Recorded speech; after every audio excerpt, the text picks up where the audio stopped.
hello and welcome back to my channel. In today's video, I will be taking this very clear vending machine that I picked up at Five Below, and I will be turning it into a Fallout themed vending machine, not to look identical to the one from the game, but just to make it give that Fallout vibe, I guess. So we'll see how this goes, considering it's still clear and I haven't started the project yet. So if you're interested in what I do to this, then keep watching. Okay, so for our first step, we will be sanding this down. Now, I did tape off with painter's tape these parts here because those are going to stay clear, and I don't want the knob. The knob's not going to stay black, but I also didn't want it getting painted red because we're going to sand it all down, not like a really like sand, just a rough sand, and then we're going to spray paint it red. Now again, this is just supplies that I have around the house from miscellaneous projects.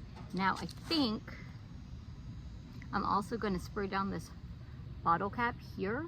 Now I have a couple already spray painted red, oops, but these I am working on another project, so I need a couple of these. So as kind of like I work on projects and I get the bottle caps, I'm slowly just working on everything. So let's get this sanded and painted, hopefully all at once. Now as you see, I am outside. I don't feel like doing all the sanding in the house, and since I had to spray paint anyway, that's an outside thing, not an inside thing.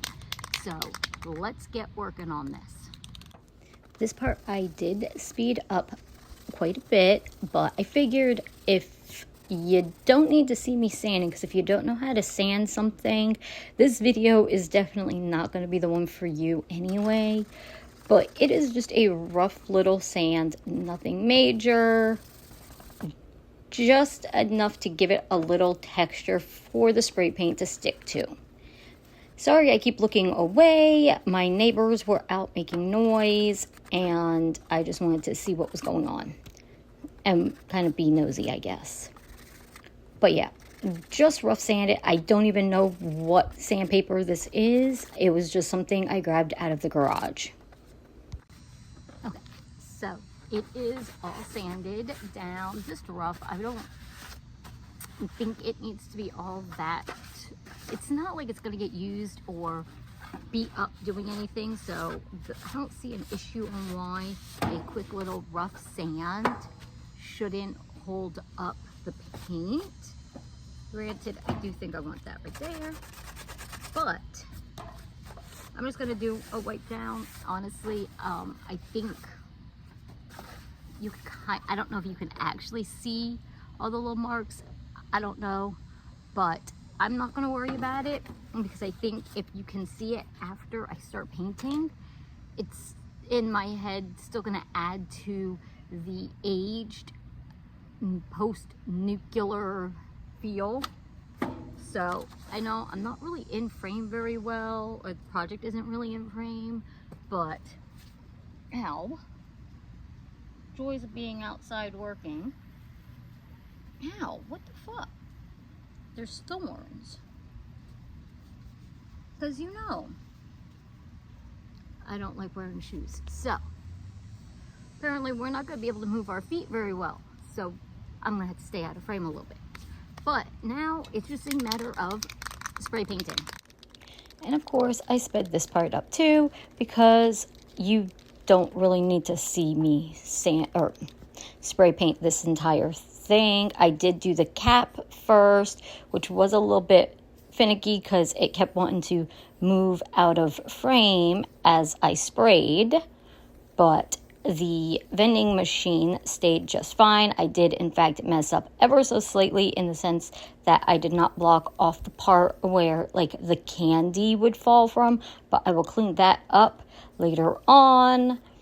But honestly, this spray paint did a really good job. It was a simple coat one coat-ish. Okay, so you can clearly see it's all spray painted. Now, I guess we're just gonna have to wait now for it to dry. And I did already cut out the stickers. Now, it covered up a lot of, it did cover the sanding marks, so I might have to go back in, I don't know, but that'll be like an issue for the next step.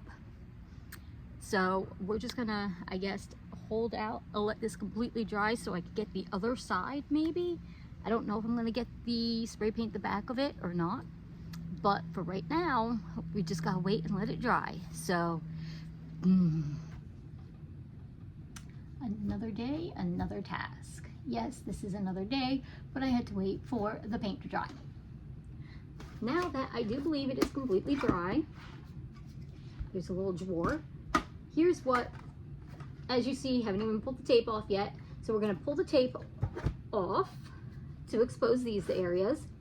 And I have little stickers cut out. Let's see if you can see. This one says Nuka Cola. This one is going to go in the front right here. I also have two other little ones for the sides. And to kind of like age it, I guess, I've got some black paint, some silver metallic paint, and worst case, I have a gray marker, black Sharpie, or dark blue Sharpie by the looks of it. And we're going to age this and make it look more realistic to the game, maybe? I don't know, but we're gonna get this done. Okay, so here I will be just doing a voiceover because this is extremely sped up. I've got the stickers that were cut with my Cricut. I am just adding little details around the framing, and I am just using a pencil because it gave me the best control without little bristles making a mess. So I will always use something handy that will give me the best results. And as you see, it did a good job there of staying where I needed it to be without very little mess ups. But this is sped up drastically because this part here, the painting part of it, probably took about an hour. So here I am just putting the stickers where they need to be, and it was just the one on the front, one on each side. Now, I sort of messed up a little bit with the stickers, but I was able to fix it, no big deal. I did wait a few days from the paint because I did not want the transfer tape to pick up the red paint. Here, just using my finger. Love using my finger for all of the details of aging or rusting up these projects. I am very much a big believer in control and using what you have. A paintbrush did not give me the control I wanted. My finger gave me the best blending opportunities. It was just great. I really hope you enjoy this little aging of how I do things. Alrighty, so here it is, all done in the full glory of it all. Now, as you saw, that was extremely sped up.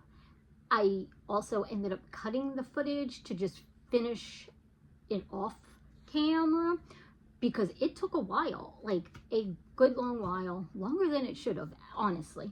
But I wanted to make sure the colors and everything blended exactly as I had envisioned.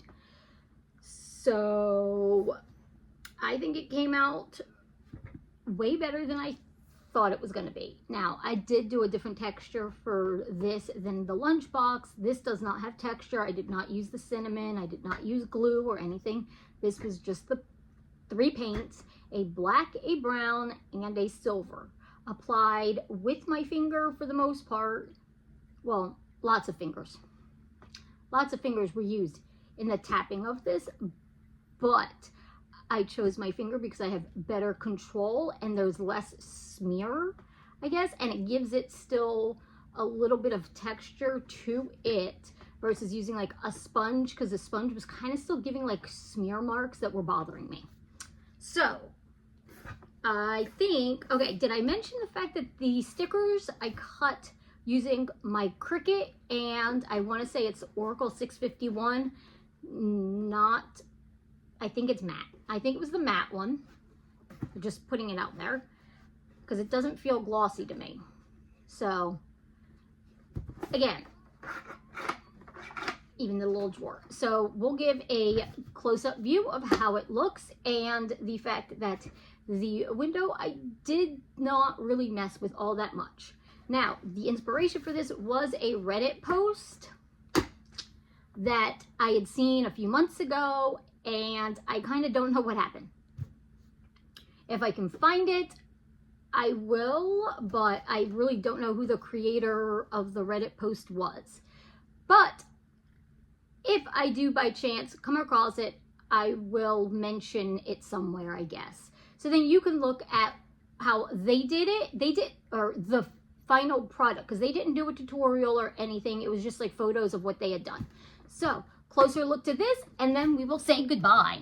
So here we go. Here's the front. You can see I used a little bit of the black to grunge up the clear, but I think it looks fine. The little pull knob, because this is workable, like this opens, you fill it with candy, and then when you pull the knob, it slides the piece open, and then your candy does in fact fall here, or whatever you use. I was going to use bottle caps because it's like my favorite candy, but I don't know, because it's not sealed very well, and I don't want it to get ants and then not be able to use it, eat my candy basically. But here it is. It is legitimately just paint.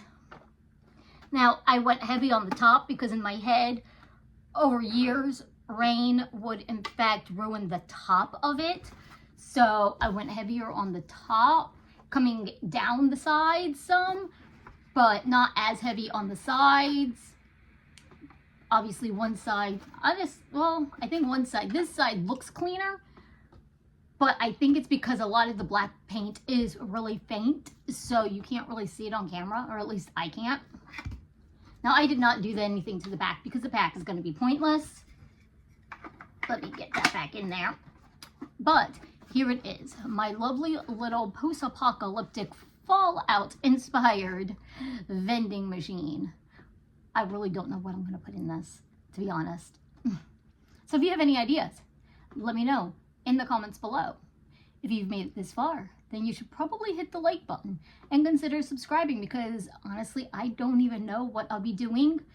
And so you never know what could be next.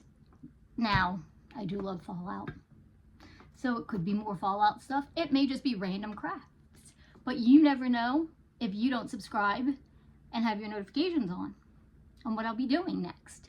So I guess until next time, I hope you have a great day, great week, and I will see you next time. Bye.